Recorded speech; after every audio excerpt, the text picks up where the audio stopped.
Busy time, isn't it? Oh man, it has been unbelievable. I understand. Unbelievable, but it's all good. It's all great, man. All right, see what you got now. Still waiting for it. It still says upcoming. We are now live. Fantastic. All right, let's go ahead and get an intro. Let's do it. We'll get into it. All right.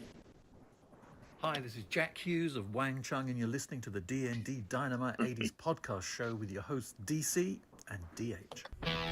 Live from Nashville, Tennessee, you are listening to the D&D Dynamite 80s podcast with your hosts, DC and DH.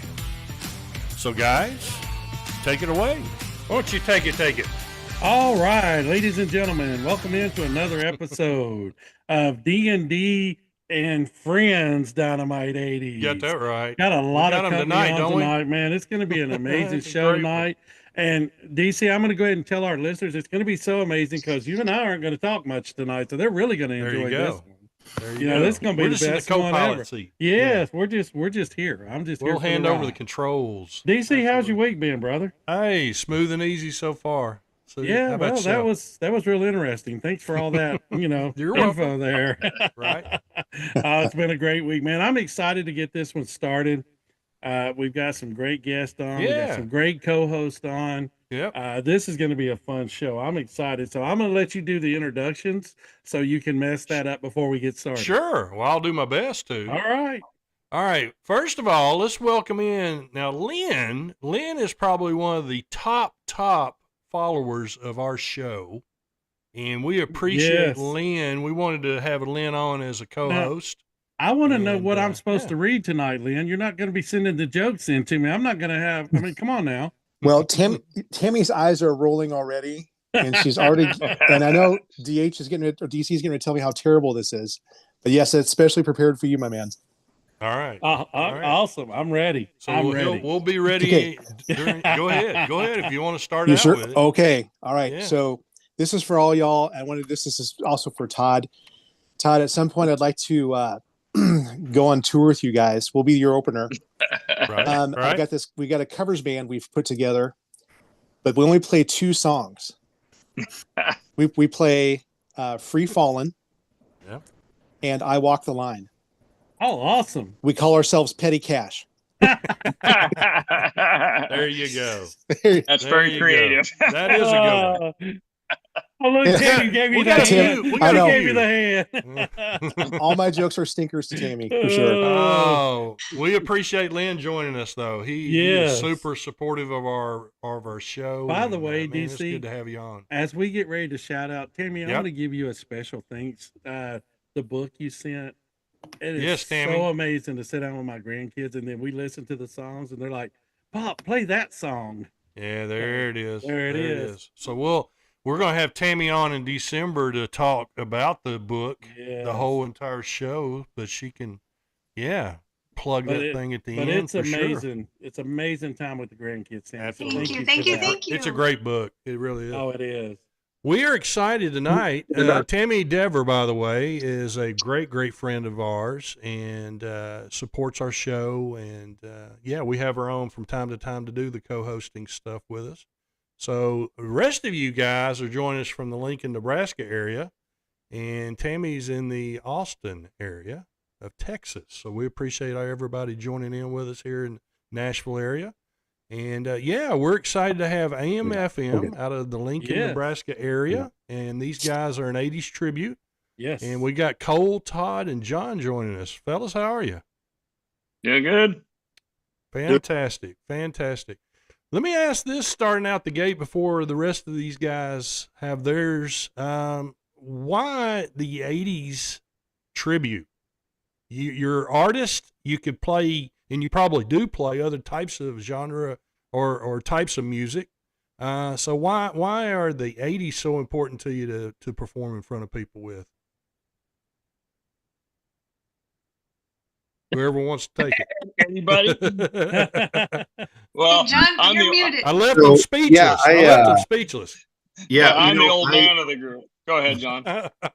Well, and I know Todd will will back me on this one, but when we came together and we were kind of playing a lot of everything when we started, but I think that where the chemistry really started for us was when we were playing some of the 80s music that we had in the list. I kind of came in, Todd and Cole and Jeff, our bass player, they had already been in a band together and they were looking for a new singer, and they had reached out to me. And so I, looked at their song list and I said, well, how about these? And it was pretty much all 80s music that I said, let's do those. And we played them. And I just thought, I was really impressed with the guys' musicianship. I thought they were really good players. But what really jumped out at me was how true to the original song they were, as far as the keyboard sounds and, Cole's guitar tone and just everything about it. And I had always in the back of my mind wanted to be in an 80s tribute band. I grew up in the 80s. We all did, except for Jaden, our singer. She wasn't really. Who wasn't born yet. She wasn't born yet. She wasn't an idea yet in the 80s. So I don't know. It was one of those things that, we were trying to play some more, kind of contemporary stuff, but we always came back to, I think we just sounded better and we were having more fun when we were playing the 80s stuff. And it's all music that we grew up on. It's how we learned how to play the instruments that we do now, was listening to the radio. And I was trying to play along, to the drummers that I was hearing on the radio. So it was a very natural thing. It wasn't it wasn't contrived. It wasn't hey, this is what we're going to do. It just felt natural. And fortunately for us, everybody just really locked on to what we were doing. And we kind of very quickly gained a following and had tons of great supporters. And here we are now almost 13 years later, and we're still doing it. Wow. Awesome. Oh, that's so great. One of the things that I want to find out, first off, Lynn, Eric Lerner, 4721 has come in on your joke, 6.5 out of 10. So that's a good start. Good start. Well, you guys are both 7, Lynn. You're both in We can go education. 7. In education, that wouldn't be a passing grade. Doggone it. That's true. 6, 7. No, Yeah. Let's not. No. I'm a middle school teacher. I hear that every day. High school, yes, we understand.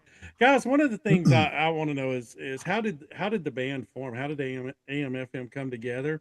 And also, you might want to give a little background, because some of our listeners may be young, may not be old enough to remember or even know what AM is. Yeah. That's a great point, DH. True. Go ahead, Todd.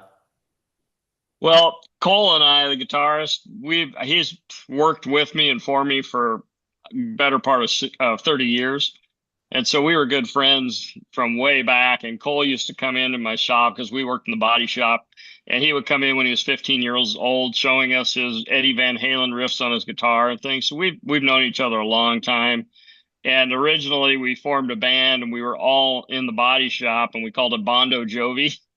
And kind of got a decent Great. following. That is awesome. That may be the best name I've ever heard. Yeah. Can I get a rating on the name? Yeah, we need a rating on that. We need a rating. But that's we fantastic. did that for a few. That topped We did it that out. for a few. Yeah. We did that for a few years and had a good time with it. And our singer quit, and so we were like, well, what are we going to do? And that's when we reached out to John, and things kind of started to fall into place. And Jeff had been playing with us, the bass player, also in Bondo Jovi, and he stuck around. So Cole, Jeff, and I are been playing together for 15, 16 years, something like that.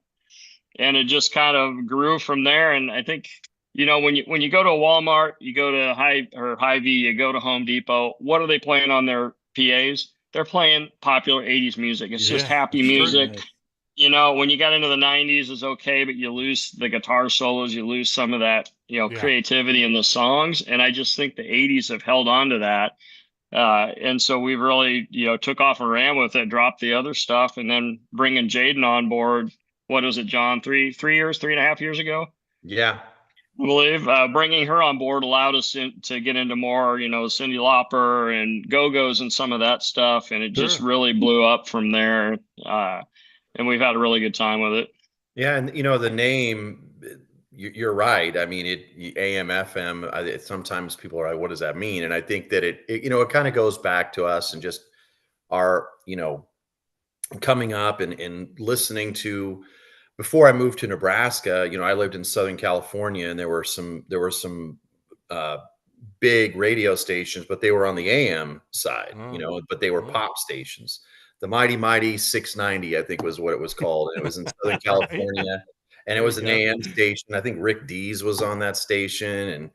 And, you would listen to AM radio in the early part of the 80s, and then there were more FM stations as you got, as you moved along. But, it was, we try to stay pretty active with our social media. And one of the memes that, we've put up there is, you'll have the picture of the kid from the 80s sitting by his radio recording, waiting for the song to come on. Like that's something that just doesn't, that's so like out of this world, weird, foreign to kids now. It's like, well, I just pull it up right here. Like, what are you doing? Right. Like, it wasn't always like that. It's like your favorite song. If you didn't have the money to go buy the cassette, or before that, the 45, you were waiting and waiting and waiting to try to get it recorded. And that was, you call in the request and hope they play it. Yeah. And they don't know the true struggle of waiting and waiting, then have to run to the restroom and come back and it's ending. It's like, I missed it. I gotta wait again. Yeah. Or getting mad at the DJ for talking over the intro when you're trying to record it. Right. He's talking during your song. Yeah. It's true. Yeah. That was really, coming up with the band name. And I know that anyone that's ever been in a band can relate to this, but it's like the hardest thing, because you just, it's so much a part of your identity, clearly, but you want to have something that you're comfortable saying to people and don't feel like this is a ridiculous name. No one's going to take me seriously, but you also don't want to be too cool for the room with your name. And we were brainstorming a lot of different stuff, and everybody amazingly was kind of on board with AMFM. They liked it. I think our first logo, Todd, was kind of had more of the AC/DC look to it, but then we wanted to kind of get away from that because we were a little bit more pop and, or at least that was some of what we were doing. But we've never, to my recollection, and I don't know, Cole, Todd, you can correct me if I'm wrong, I don't know if there's ever been a time that we've ever said, you know what, we really need to rethink the name, like we need to redo that. And I think when it really, really stuck and we're like, nope, this is it, is when a really good friend of ours, TJ Rowe, who's a promoter here in Nebraska and has done a lot of stuff. He's also a graphic designer, and he created that AMFM logo for us on the cassette. And I think the first time we saw that, that's awesome. Yeah, I was noticing that shirt. It's great. Like, this is awesome. So that's shout out. I do a lot of shameless plugs. I like that. That's a lot better than how we came up for the name. Oh, there we go. Cole's got one on. Yeah. It took us about a year to come up with the name, and we just used our initials and put an N in between. It was like, wow. Brilliant. Lynn, Tammy, what do y'all have?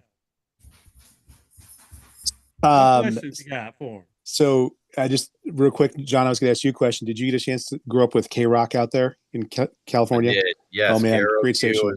Huge fan of that radio station. And it's crazy now, if you listen to satellite radio, people like Richard Blade and others like that, they had actually spent time, Swedish Eagle, those DJs that are on satellite radio now on the 80 stations, they were on KROQ. So it's pretty cool to hear all that and to be honestly, some of the song ideas that we come up from, I'll see them pop up and I'm like, oh my gosh, I haven't heard that song for 30, 40 years, whatever. And, make a quick note on the phone that like, I need to mention this next time in rehearsal. So it's pretty cool. People say, they'll ask, and I know Todd and Cole will agree with this, they'll be like, oh, the 80s, like, how much can you play from the 80s? It's like, we discover songs. It's endless. Yeah, it is. It is. You have to sit down and kind of sift through. I mean, I don't know. Right? We're well over 130 songs that we've learned. Nice. That is and we amazing. Probably have 60 to 70 that will play on a regular basis, rotate in and out. But, Cole is the king of finding a song that we haven't done for 7 or 8 years. It's like, we need to bring this back, John. So always coming up with this, especially the one-hit wonders. It'd be fun to do some more of those. But oh yeah, sure. I want to be a cowboy, and Right. But to Todd's point too, there's a lot of, it's true. We're pretty fortunate and we're blessed. Playing the 80s music, we can kind of go play for anybody. Yeah. There's a lot of shows that we do where, it's like entire families and they've got their younger kids there. And except for maybe a couple of songs, there's really nothing in our set list that we don't feel, and we're all parents. Some of us are grandparents. None of us feel uncomfortable playing our set in front of pretty much any age, which makes really opens up the number of shows that we're able to do throughout the year. So that actually leads me to one of my questions, John. So I know, like, we all grew up with this music. We were all singing this music as a kids. We don't really know what we were singing half the time. So what I want to know is, are there any songs that you guys are like, yeah, we're going to add this in, and as you were learning the real lyrics, realize, like, is that really what they say? And then maybe we shouldn't do it. That's a really good question. Because I think, I don't know, Cole, Todd, can you think of any songs that we've learned? Not bad, but there's, if it's a family, we play a Brews at the Zoo, which is a children's zoo, or not, I guess not, that one's more adult, but there's shows we do with our family things, and we'll leave songs like a Virgin out and some of those, but we don't have any really bad songs, because we're really particular too on the song selection. They have to be absolute hits that every single person's going to know every song. We don't play the stuff that because I want to play this song because it makes me look cool. We play the stuff that we know everybody is going to come out and either going to dance to it or they're going to sing along with it. Yeah, and that's kind of a big part of our success. And to your question, Tammy, there's been times where I think Todd's example is a really good one. There's no songs that we're playing where like the lyrics are just overt, where there's cursing or anything that's really bad, but some of the lyrics are pretty suggestive. And so it's like, would I want to be standing next to my 17-year-old daughter and listening to this song right now that a band's playing, nah, probably not. So we try to be really, really good about that. And I think just, there's so many songs that we have that we can do that it's pretty easy. I can just kind of let everybody know, like, hey, ixnay on the next one, and everybody knows, there's not going to be a big fight on stage. Well, it's my favorite guitar solos in this song, or whatever. It's nothing like that. So it is funny though to be all these years on and go back and listen to some of those songs and think, oh wow. So that's they hit differently now, especially if you're a parent. Like, oh yeah, absolutely. Absolutely. True. Yeah. That is true. Speaking of the diversity and kind of all around 80s genres, that's going to bring us to the question of the night. Okay. Now, the way this works, and Tammy, you already know this, and Lynn, but you guys you're going to join in. The way this works, we're going to give you 2 artists to choose from. You get to choose your favorite. Now, this is a high budget show. We do our post show at the Waffle House on Friday mornings. So whoever's artist you do not pick, they have to buy breakfast. Now, DC says I cheat on this every week, and I never do. Oh, DC, did I tell you, I've been an avid bird watcher since I was on the edge of 17. Yeah. And the other day I'm out in the yard, and now you're going to have to stand back. I'm telling you, just stand back. Terrible. I saw this bird that looked just like a white-winged dove. I was like, whoa, it's singing a song. And I was like, hey, little bird, just go your own way. It was so amazing. I saw that the other night, DC. Mm-hmm. But anyway, I'm sorry, I got off track. I got nothing after that. I really don't. I'm just trying to. So DC's going to give you the 2 artists. I don't know why he says I try to cheat all the time. My mind just wanders. I have to apologize for that. Just, guys, maybe think just a couple of little lies in there, just nothing major. Yeah. So DC, Cherry you on give the the top. 2 artists. Right. I think this is a pretty good matchup that we're going to have with this one, DH. As who we are go the through. two? I don't know who they are. Stevie Nicks versus Pat Benatar. Oh wow, okay, that's a good matchup. So are we supposed to pick which one? Whichever one's your favorite. Each of us pick. Each of you get to pick. Everybody. I got to go with Pat Benatar. Well, Todd, I've never it was been nice. a big Stevie Nicks fan. Todd, it was nice having you on the show. Next. You guys. What do you think, Cole? I'm sorry, DH. I'm gonna have to go with Pat. Oh, okay. I need a sweep. I love playing. Cole.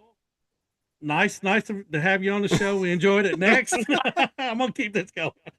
Well, I'm gonna say Stevie Nicks, and this is why.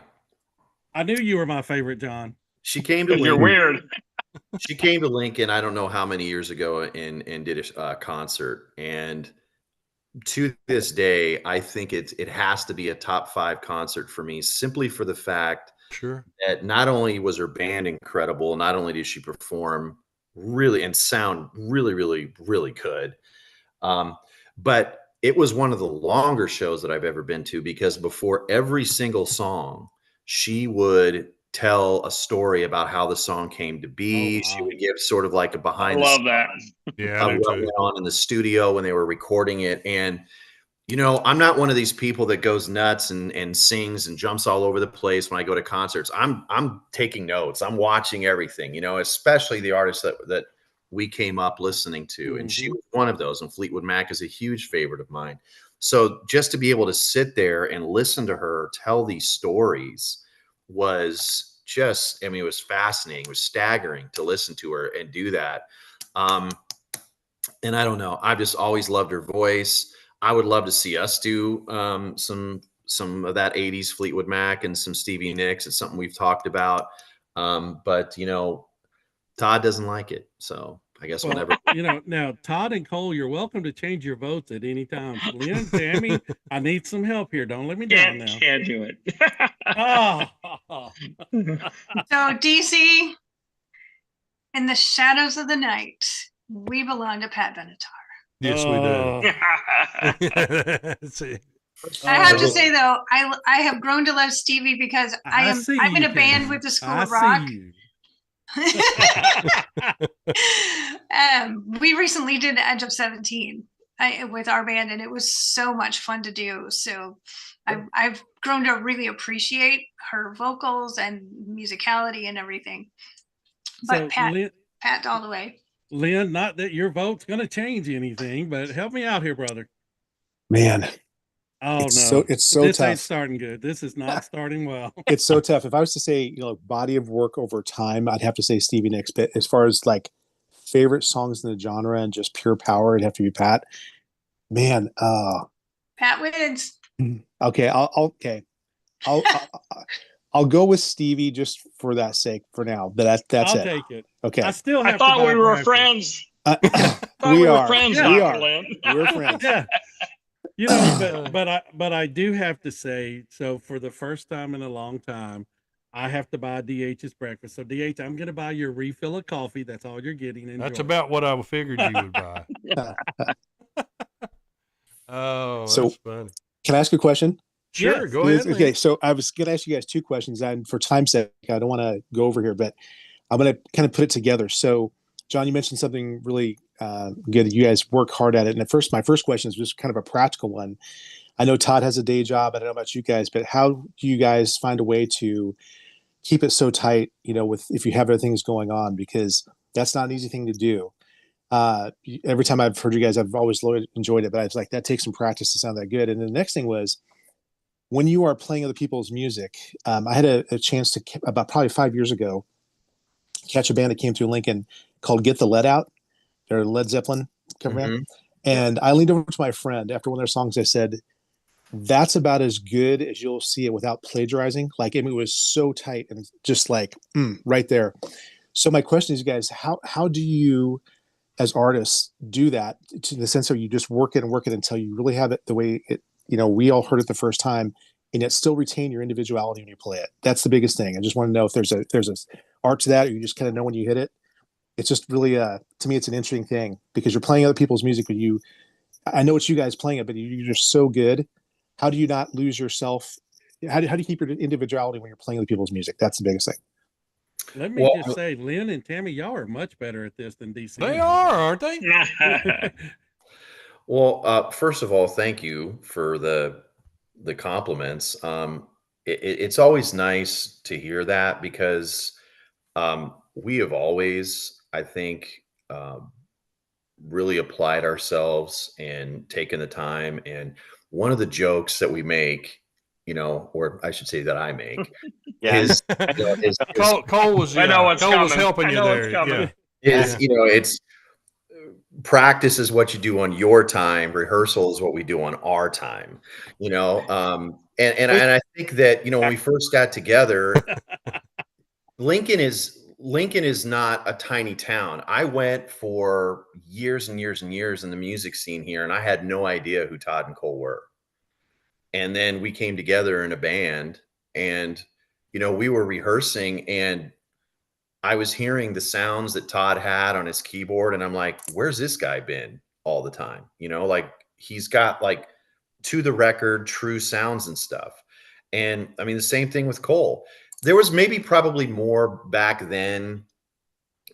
And I think it's just maturity as you grow as a musician for all of us that, you start to realize that what's really fun is when we can go and play a song note for note like it was on the record, and people on a podcast will come in and say, you know what, I've gone to watch you play and we've always been impressed with this. I mean, it's really hard to overstate how much that means to hear because we work so hard at it, and part of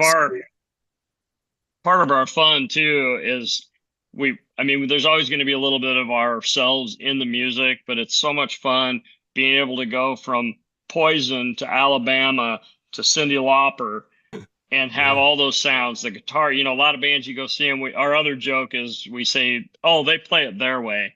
Nobody wants to come hear these songs played our way. They want to hear these songs the way they remember them. Yeah. Only instead of going to see a tribute band, we went to a show last night and there was an AC/DC tribute band. They played all the B-sides of the old AC/DC. There was like 2 songs I recognized. I don't want to go hear that. Right. People want to come out. They want to hear a variety of all the stuff they liked from the 80s. And it's we are, there's some individuality because we're playing it, and some, Jaden singing some songs that would have been sung by a guy and vice, but I think because we play them so close and we pay so much attention when we're practicing at home, I layer my sounds a ton to try to get just like the original music. And Cole does the same thing with his guitar patches. A lot of bands you go to, you're going to hear the same guitar tone through every song. The keyboard player is going to play an organ sound through every song or whatever. And we work very hard to make those sounds right so that they do, they're true to the 80s music. Yeah. It's funny that you say that, because we used to joke around, DC and I, that here in Nashville, when Rat was first coming on the scene, you would hear like Van Halen, special guest star Rat, Conway Twitty, special guest star Rat, Roy Acuff, special guest star Rat. It didn't matter. Rat was going to be in there. Yeah. So it's just amazing how in the 80s there's such a widespread, and you guys do a great job, like, watching videos and stuff. It's amazing the talent y'all have and the gift y'all share with everyone. So I want to thank you for that. We haven't done that yet, but we want to thank y'all for sharing your gift with everyone. Oh, absolutely. Yeah. I have no a question about it, DH. Which song is the most challenging for each of you to play? Good one. I know what Todd's is. At least I have an idea what it is. But which one is it, John? Well, I'm not going to say mountain music because I think I think from the get you've always played that one. I think it's probably Come On Eileen. That was one of the toughest songs for me to learn. So partly because you're playing like 3 different instruments. Yeah. At the same time. Yeah. So, that one's a little tough. The songs that have oddball rhythms between the 2 hands and stuff with different sounds, those are the toughest ones to do. But we don't do any click tracks. John will hit some samples of things. We have a few samples we'll hit, but we do no click tracking, no background recorded stuff. Everything is live. So all old school. Oh, that's great. Yes. Yep. What's your toughest song, Cole? Probably Heartbreaker. There's of soloing in that song that has to be just like the record. And maybe that's why I like Pat Benatar, her stuff, because of the. Now you're just rubbing it in. Yeah. Yeah. Just put salt in that wound. Go ahead there, Cole. Man, I thought we were friends. I see how this is going. But yeah, to keep all those guitar solos straight, you know. Yeah. You learn that many. I have to keep going over them, or the older I get, it's easy to lose them. Yeah. Some of these songs are structured the same, you know, but maybe a few tuning is different here and there. Because sometimes I just study patterns. And so when you get into that song and it's different than another song, you're like, oh wait, that's not it. It's so there's a lot of I sit in here and practice quite a bit at home. Practice before rehearsal. It sounds better with the drum beat that John puts behind it when he does that. Practice what you do on your time. Practice. I think probably the toughest song, I shouldn't say the toughest song, but the one that I enjoy playing the most because of the drum pattern on it, because I've watched bands play it not correctly on the drums. Nice way to put it. And it's one of those, I understand why, but I really challenge myself on Don't Stop Believin', which we end almost every show with.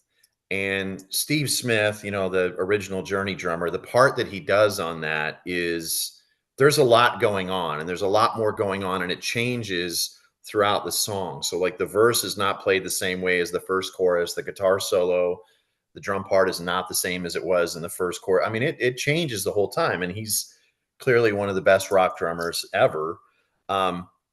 So for me, I really enjoy that one. I'm not really singing as much on that. Cole kind of takes care of the background vocals on it. So it's kind of fun for me to just lock in and just be a drummer on that song, you know, and not have to worry about any of the other stuff. So yeah, that's a great question. There's a lot of songs that kind of are challenging for different reasons, but that one I like to challenge myself to try to really be, you know, as disciplined as possible with the parts, because they do change through that song.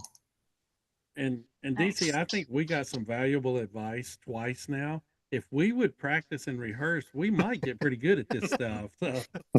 Well, maybe. You know, you said, I mean, Todd is working full time. He's a former business owner. Cole works full time. You know, Jeff and Jaden aren't here, but I mean, they're working as well. I'm a teacher. You know, I'm working every day. So, you know, probably the number one thing, honestly, with obviously everybody in the band is, from a musicianship standpoint, is very talented, but I would say one of our best attributes is the fact our communication. You know, we've always been very good about communicating and planning and kind of, okay, we got this next month off from shows, wonderful, but being able to kind of build up that production schedule again so that we know we can get ourselves right before we go back out. So that we're not playing a show where everyone's trying to remember everything in front of a live audience. Each member of the band. Go ahead. Oh, go ahead. Go ahead. I was gonna say, Lynn has seen you guys a lot. Do you have a favorite song that they play, Lynn? Did you guys do "Let's Go" from the Cars? Yes. Yes, that's without question. I think I shot that one specifically to send to D&D because I wanted to capture your live sound for them and say, I think you should have these guys on. The way you build that one up, it is very good. And I know technically it's not 80s, but it bled over enough. We'll call it that. Hey, we're 70s, 80s. That's anything right. you want to talk about. 79 and a half. Talk about all of it. Yeah, that's right. So well, I think more importantly, it's the Cars. So we don't have to explain ourselves. It's the Cars. That's right. Right. We just play it. Sure. So I have two more questions. Do you guys have more? Go ahead. Go ahead, Tammy. You got it. I want to take over. I want to know. Inquiring minds want to know. We want you to take over. Okay, so Jaden, your young singer who did not grow up with all this, was on The Voice and did very well on The Voice. Yeah, that's right. How did her being on The Voice impact your popularity, anything? Well, I mean, and I'm sure, from Todd and Cole will have their own, well, probably back me up on this, but I mean, it was when she was out in LA and she was filming the episodes before the season was released. We were performing as a 4-piece to fulfill the shows that we had under contract. And we had lots of questions. We had to kind of dispel the, did she leave the band? Whatever else is going on. But we couldn't really talk about what was going on. But I think people kind of put 2 and 2 together because her dad had been on the show in season 25. When she came back and when we've been doing shows together, the thing that we noticed immediately was that her voice was stronger. That would, naturally would probably happen when you're doing every day. It's kind of like football. If you go to fall camp, you're probably going to come into the season in a lot better shape than when you came into fall camp. Right. So she sounded a lot better. And I think that she had a lot more confidence because, she had been a part of this nationally televised show. And she also finished in the top 5. Yeah. I mean, it was huge for us. We got a lot of publicity from that, and it's been awesome. But, this is the first band that she's ever been in. Wow. I mean, she had never been in a band prior to being in a band with us. And we had actually asked her dad to be in the band. And he politely declined because he just had so much of his own stuff going on, including the voice. But he said, to his credit, Brian said, well, I think my daughter's interested in singing. And so she came and she did it. And we just knew, I don't know. I mean, the first time she came in audition, it was one of those things where we told each other after she left, yes, she's young. Yes, there's going to need to be some coaching that goes on here. But if we don't get her in our band, she's going to go sing for another band. And then we're going to go and see that show and want to quit because we're going to be so bummed out that we let her get away. Yeah. And, to her credit, she has such a great, she's like one of the guys, honestly. It's so weird for, this young lady who's 24, 25 years old. She can absolutely hang with us and she can dish it.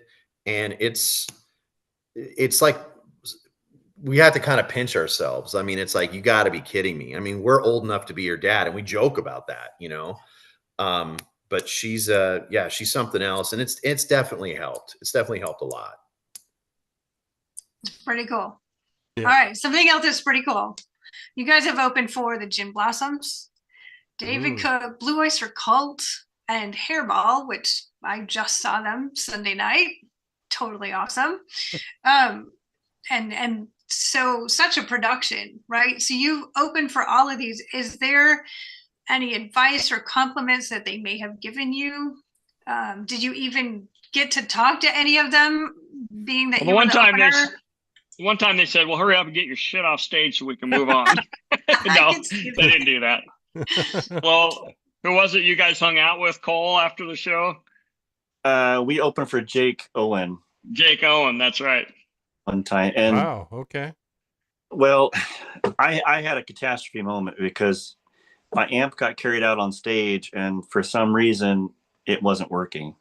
So I was frantically trying to figure out how to get it to work. And anyway, it solved the problem. But then afterwards, we don't like to bother those guys, to kind of leave them alone. But he came up to Jeff and I and just started talking. And he calmed me down and said, hey, nobody noticed. I mean, those things happen to us big time guys too. And I mean, he just treated us like buddies. And some of the things he told me afterwards, I felt like we were best friends. But I think he needed to kind of unload a little bit. But yeah, they just treated us great. We're all the same, really. We're all musicians. And sure. Gin Blossoms were really cool too. Those guys, I mean, they're for a lot of those bands. I mean, they're flying in, doing the show, flying out. They've been on the road for however many weeks. I mean, sometimes they just want to be alone, quiet, not have to sort of be on, quote unquote.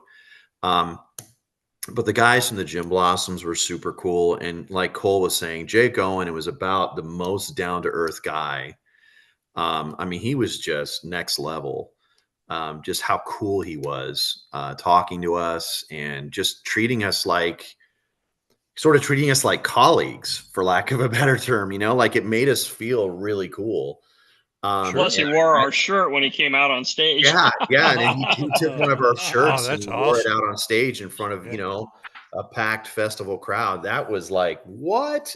So that was a pretty cool feeling. But, I don't think we've ever been like, oh, we're never going to, support those guys again. They were lame or they didn't talk to us or whatever else. I mean, we don't play nearly as many shows as they do, but we play 2 or 3 nights in a row. Sometimes we're like, okay, enough of that, like, yeah, it's like we need a break from each other. So it's pretty cool that, you have artists like that, that'll take the time because, they don't want to be shown up. They obviously don't want to have an opening band that's just crushing. And we've all heard the stories about, famous bands now that, I can't remember who it was that was opening for Aerosmith that, Steven Tyler was like, they're done. Like, get them out of here. I don't want them opening for us anymore.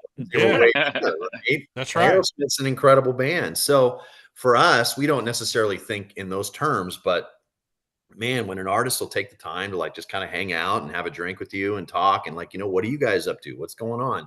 That's pretty darn cool. Yeah, that's sure. Opening for bands like that it's a pretty neat. Hairball was that way. I got to talk to a few guys from Hairball and they're kind of doing, they're taking the whole tribute band thing to just a whole other level. I mean, they're the best at what, at doing that, but they were super cool and talked to us and, they're definitely road warriors. I mean, they're out there all the time. So, and Cole, if this makes you feel any better, Sunday night when we were watching Hairball, partway through one of their songs, they lost all their sound.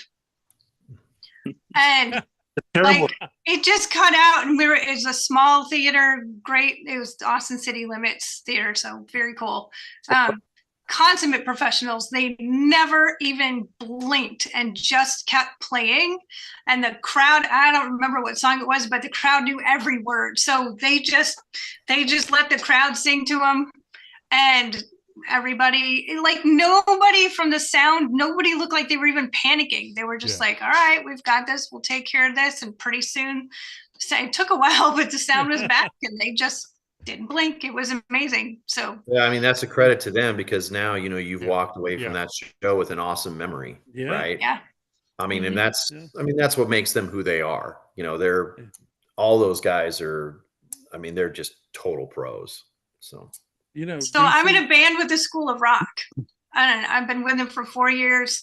I'm a grown up kid, just living the dream, right? I play keys. I'm constantly struggling to get the right sound, Todd. But I'm wondering, I love to ask people who perform, like, what piece of advice do you have for a rookie band? That's a really good question. Crickets. What would you say, Cole? I think I just have this love and passion for playing that just jumping on to, I'll create like on my Spotify account, the songs that we're doing and just keep them in there. And then just like constantly going over them, practicing them. But like, it just starts to having that love and that passion for playing. Like I grew up really wanting to be in a heavy metal band, but quickly realizing that I didn't want to play to 10 people. And so kind of branching out, like we were doing Culture Club at one point, and I thought, oh my gosh, I can't believe I'm playing Culture Club. If the high school kid of myself back then knew I was going to do this, I'd say there's no way that's going to happen. But because I love playing, I found some really cool jazz licks in that song that I didn't know even existed. And that inspired me to then want to learn that and then play it. So it starts with that love of playing first, and then just actually grabbing the guitar and just playing. Also buying gear helps too. probably. Yeah, I apologize that I didn't broadcast from my drum room with drums all over the wall. Apparently, I didn't realize that. I must have missed the memo. Yeah. Way to drop the ball, John. Wow. Not really. One job. That looks good, John. One job. But you know, Tammy, to your question, I think that one of the biggest things that I see with bands is that, you know, and you have to be careful about this, because the number one thing is if you're playing and you're having fun and there's joy, then good on you. You know what? You might not have maybe all you want to do is go play the local bar for 10 people, but it's like 10 people and 7 of them are your family, whatever. But that to you is like playing the US Festival or something. And that's fine. That's great.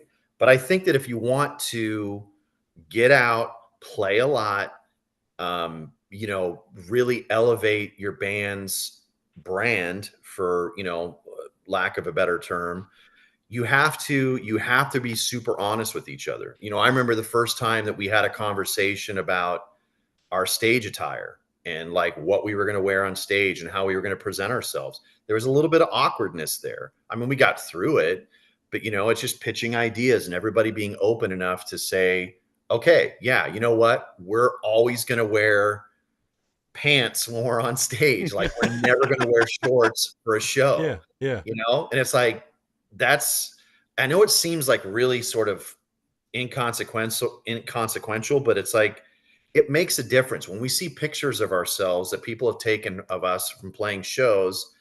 Like, you know, we kind of look like a rock band, you know, and that's what we want. Sure, we want people to come see us and feel like, whether they paid a cover or didn't pay a cover, if it's a free show that we're doing, if it's New Year's Eve and they're paying maybe a little bit higher ticket price to get in, like, we want them to know when they see our stage show and when they see us perform that, like, we take our stage presence seriously. We take what we wear seriously, as far as we're not just going to show up and look like this is the clothes that we wore when we were at work all day, kind of a thing.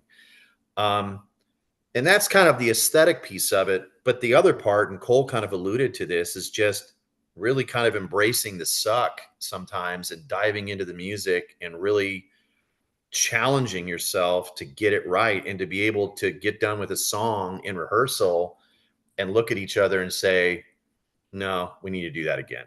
You know, that was bad. We kind of have a you know, a sort of an unwritten understanding between all of us that it's going to take us at least 2 to 3 times playing the song before we can really start being critical. The first time we kind of stumble through it. Second time, it's a little bit better. The third time, now it's like, John, are you doing that one drum part?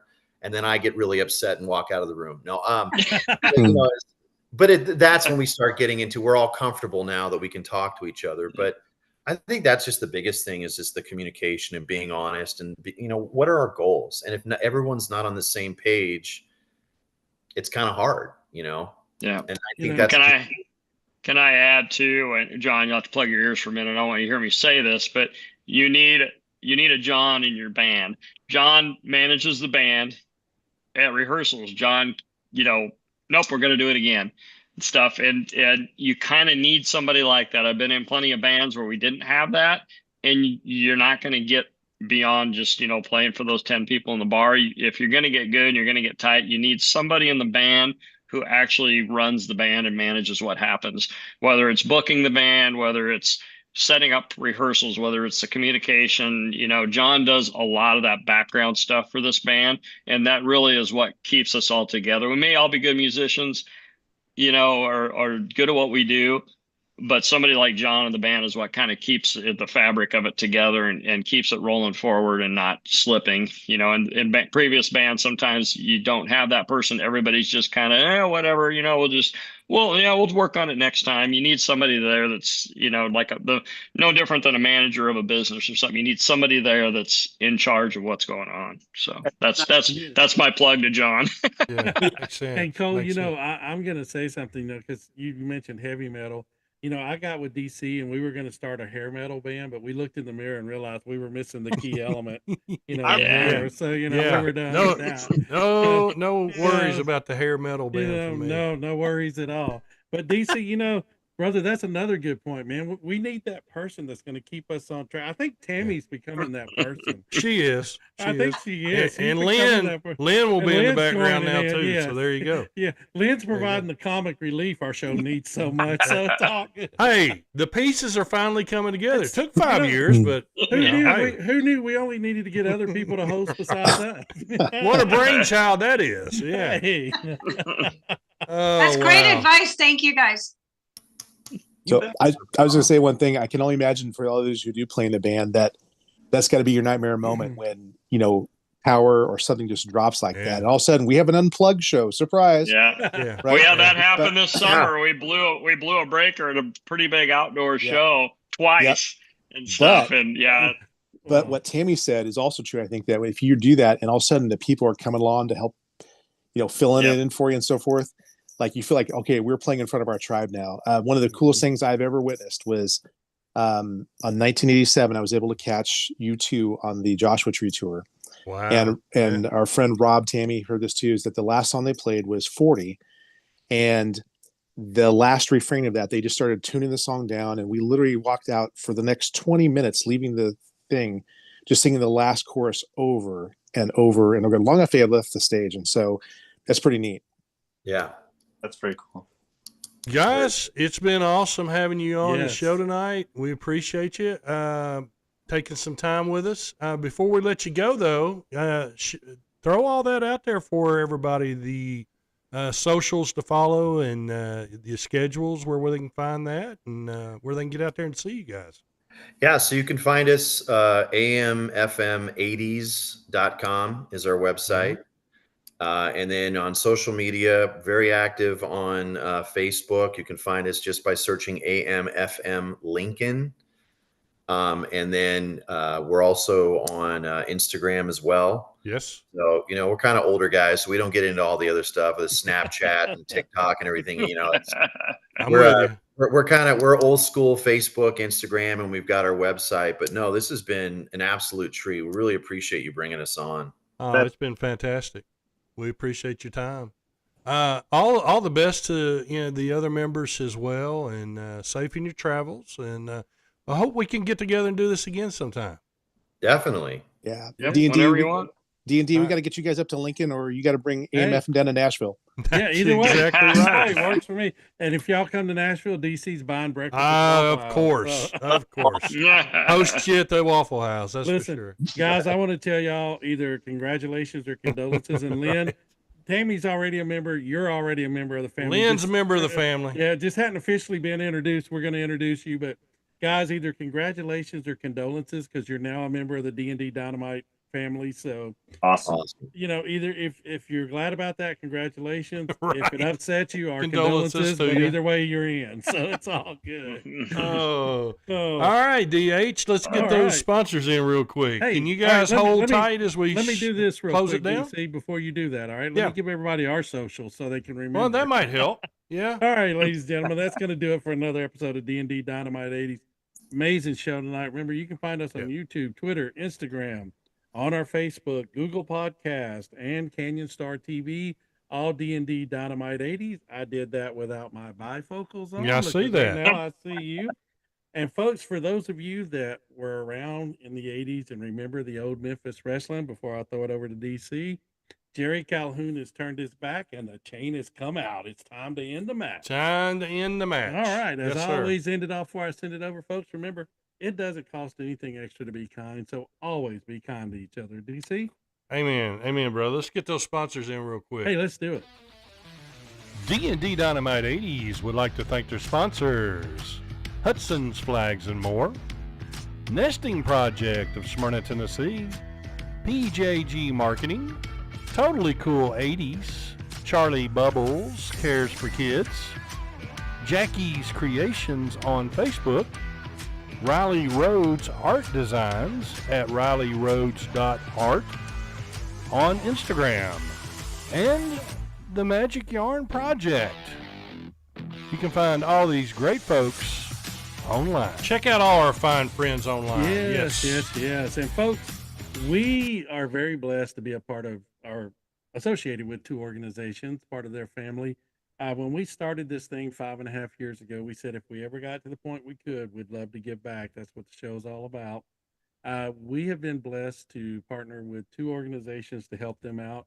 One is the Magic Yarn Project, and what these folks do is there's volunteers across the nation. They hand knit head coverings, princes and superheroes and all of that, and they donate them and give them free to kids that are battling cancer. And that makes such a huge difference for those kids and those families. Great people. So if you find it in your heart this season and any time of the year, let's help those folks out. Also, Charlie Bubbles cares for kids. Our friend the Vooch, Paul Carafotis. What they do is if you donate to the organization, they help provide books to children that may not otherwise be able to afford books. And as educators, and John, I'm going to point at you too on this. I don't know which part of the screen you're on there, but I've got you. But as educators, we can all tell you how important literacy is at a young age. So if you find it in your hearts, thoughts, prayers, financial support, let's reach out and help these organizations. Absolutely. Next week, we're going to do this again? Yes.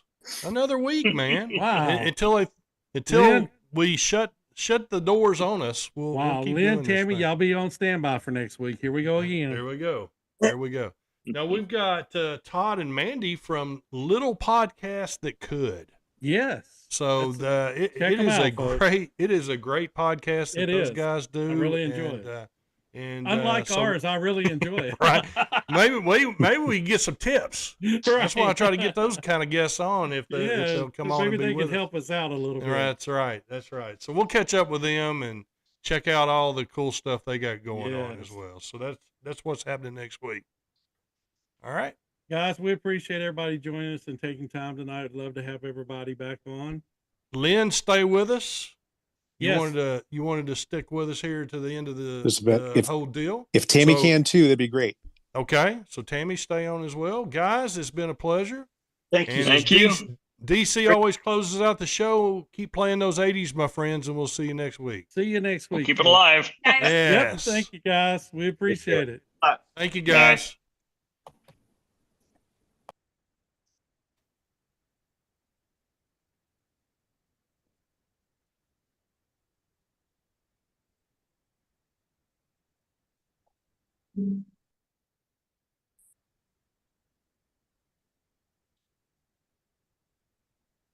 Okay.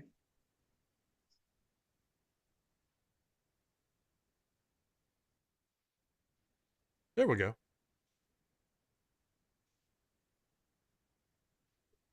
Have a good one, Cole. Good to see you. Thanks. See ya. Okay, Lynn. Well, guys, that was a lot of fun. I know when you said my name on there, what was that, 3 weeks ago or so? I was like, you've got to be kidding me. My stomach got kind of sank. I was like, oh my gosh, can you talk to me? And so I guess I'll start from the end and work my way back just a little bit. I actually tried to get a podcast going with a friend of mine professionally about 4 or 5 years ago. And it just never we couldn't get it to work. We both had very busy lives and we were like, when would we do this? So that's about the time I started exploring. I had been exploring podcasts and I discovered an 80s one, which you guys are probably aware of, Stuck in the 80s. And oh yeah, absolutely. So through this thing, I have met so many cool people, guys. I listen to them when I'm here sometimes late working on files. I heard Steve interview Tammy and I sent email to Tammy. We connected. Tammy's become just an awesome friend and has welcomed me into her home. And I've got to see her processing her book and everything. And then she said, you might really like this podcast and this podcast. And I'm like, oh, okay. Living in the 80s and then D&D Dynamite 80s. And I tell you, I don't know if there's one more 80s podcast, I'm not going to have any more listening time left in my week. I love you guys, how you do your thing. Did you guys start it about the time COVID started?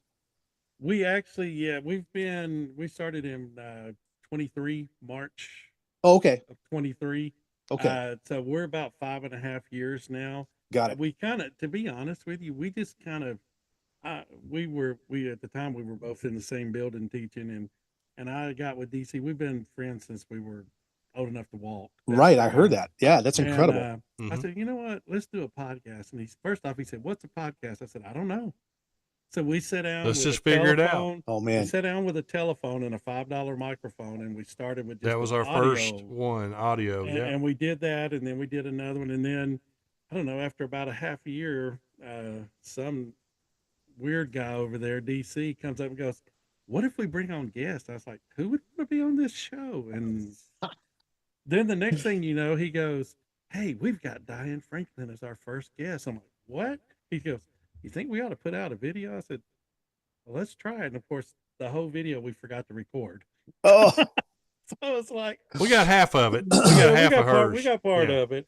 But she was nice enough to come back on, and then we've had her twice. We kind of went to the video side of it, and then we just kind of kept that going. And then we got Tammy. We met up with Tammy, and she started helping out the show, and just several people started, and everything just kind of kept rolling. And now you've joined in, and it's just like a big happy family. And well, you're allowing me to kind of live a dream, guys, which is I can show up on a podcast without having to do a whole lot of prep. Although I will tell you, I do prepare. If you tell me the topic, I will prepare for it. But just to see you guys, your friendship, how that long it's lasted, and those friendships that have been there for well over almost your entire life, you hang on to those things. Those are buy and hold, right? You've been through a lot together. Absolutely. And you can almost, there's just a trust. There's, I don't say it. There's so many good things that come about that, and that comes through when you guys do it. And I appreciate that. Oh, it's just fantastic. And the shtick with the picking your favorite band or songs like that. It's just I'm just waiting for it every week. Like, this is going to be fantastic. I do have a good joke for you actually about your Friday morning things. I'll tell you at the very end. But anyway, all that being said, I appreciate you guys letting me be on here. And one of my favorite things, DH, the phrase I was thinking of is it doesn't cost anything to be nice. It also doesn't cost anything to be grateful. And I just turned 59, and I'm so thankful for this opportunity to be here, guys. It's great fun. My kids and wife think I'm nuts, but I play these back for them. I say, your dad's still pretty hip. He's doing his best here, And so when I listen to my 3 podcasts, the big ones that I catch every time they're on is going to be Stuck in the 80s, Living in the 80s, and you guys, I have these mental images come to mind because I'm kind of a visual learner. And when I hear, so I've told Steve and Brad, when I hear them play, I think of Stadler and Waldorf, the 2 Muppets that are always up at the thing arguing, Right. Whenever I hear the 4 guys from Living in the 80s, I think of the 4 guys from Caddyshack playing around, Judge Smales on them. When I hear you guys, because I was born in Texas, just so you know, by birth, I'm a Southerner, even though my parents were both from Nebraska, and they moved down and then had me and then moved back. I always loved going back down south and hearing the accents and the expressions too are great. When I hear you guys talk, if I close my eyes, what I hear is either Bo and Luke Duke, or when you're going at it, having a little bit of an argument, I hear Boss Hogg and Cletus. Now wait a minute, I gotta ask, which one's Cletus? Right. Let me think on that one. I can't tell you for sure. But I just wanted to say, man, I really appreciate you guys having me on here, and I'll be a guest anytime you want a guest that I could actually offer something on. I told Tammy today my motto is, talk 80s, we'll blabber, and I will. If you send any ideas that come your way, anytime, send them to us. There's one other band that I just discovered here locally that plays, and they're called Your Father's Mixtape, and they're supposed to be pretty good. And I'll try and get in touch with them too. But man, you guys just keep it up. I hope you guys can do this as many years as God gives you. It's just really incredible. Well, thank you. Appreciate that so much, Lynn. Our approach to this whole show, and Tammy, can attest to this. We're just sitting around with friends, having a conversation, enjoying a beverage of choice. You can have a Sprite, you can have whatever you want. It doesn't matter. But it's just being able to sit around and talk to friends. And that's how, I'll be honest with you, we've had people approach us trying to, do you want to monetize the show? Do you want to do this? Do you want to do that? But I don't want to change what we're doing because we just enjoy it. No, we're not going to change what we do. I just really like what we're doing.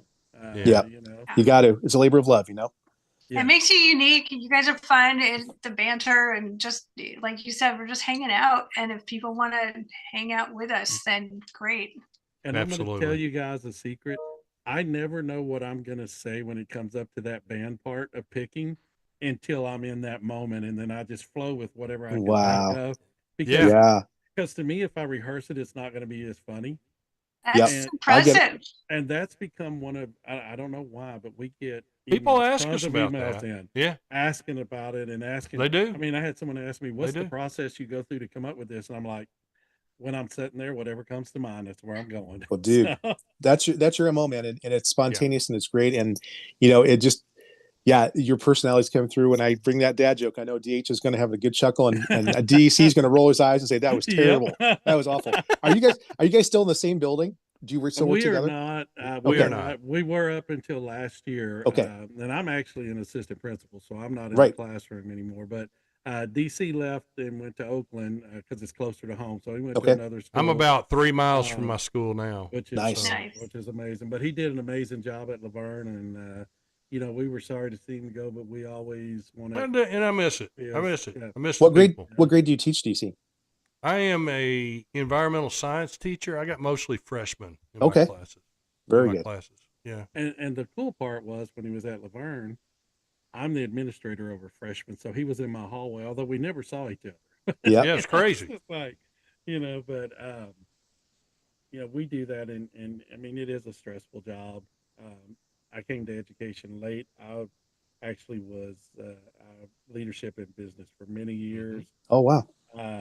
Got to the point where I could do what I wanted to do, so I went back to college, got a second bachelor's, a master's, and a doctorate in education. So I did that. I started that when I was like 42 DC. Oh my goodness. Probably about right. Wow. Yeah, that's probably about right. Such an overachiever. I know. I think to be. Now I'm just old. When you get more initials behind your name than there are letters in your name, it's time to stop. Right. Well, I have the masters, the EDS, the EDD. So I mean, I'm still adding letters. Yeah. But we love it. Yeah. So I'll leave you with two funnies here, and you guys can say whatever you want. If you got anything to give me some feedback about how I did, because I want to do better. So DC for you. Tammy's plugging her ears. I know. So DC, this is one I heard for science teachers. For you, it goes that. So was it? You teach environmental sciences, so it's. Let me think here. Geology rocks, but geography is where it's at. And then given you guys where you guys eat on Fridays, so this is a funny one I heard. It was about the South. It was so funny. There's this couple from the North that's down there, and do you guys know where Kissimmee, Florida is? Yes. Okay, right up to Disney. Well, that's where I used to practice before I came back. Yeah. Disney. Yeah. So there's this couple going through there, and they've never been there before. And they look at the signs and they say, "What's the name of this here?" And they say, "Well, I think it's Kissimmee." She says, "No, I think it's Kissimmee." I think locals say that. He's no. The guy's husband says it's Kissimmee. She says, "No, it's Kissimmee." So they said, "We're going to pull over here," and they pull over to this place, and they walk inside this restaurant, and they say, "Okay, we're not from here. We want to talk to some locals. Tell us how you pronounce this place and say it slow so we can get it." And they look at him really kind of confused, and they say, "Waffle House." I thought that was pretty good. I like that. Is good. Awesome. Tammy, thumbs down, thumbs up, Tammy. No, those were both good. Yes. I give you props. Thank you. Win. Awesome. Two good ones. Yes. Guys, it's been awesome to catch up with y'all. Yeah, I got to bug out, but thank you. I get it. Hey, you did great. Lynn, amazing job. We appreciate you. Anytime, we'll have Lynn on again. And Tammy, anytime you guys want to come on, just give us a holler. Yeah, love to have you come on. I'd love to. DH, if you want to, text me your cell phone. Tammy knows this. I am terrible with email. I literally am probably the world's worst emailer. Tammy has to tell me, she texts me and says, "You've got an email for me, go look at it." I just don't have time for it in practice because I'm not getting something done that I need to for my practice. However, I will respond to a text like that. Okay. So if you want to send it to me, and I'll drop you either I can do it through DC, but if you want to keep it private, that's okay too. But I'll drop you some ideas. And I just think you guys have got a great thing going, and it'd be a lot of fun. So we appreciate that. We'll definitely have you back on. Thank you so much. Yeah, definitely. Anytime. All right. Thanks, guys. God bless you. Thank you. Thanks God bless as always. We'll be in touch. All right. Yep. Take care. Have a good evening. All right. You bet. Bye-bye. Bye-bye.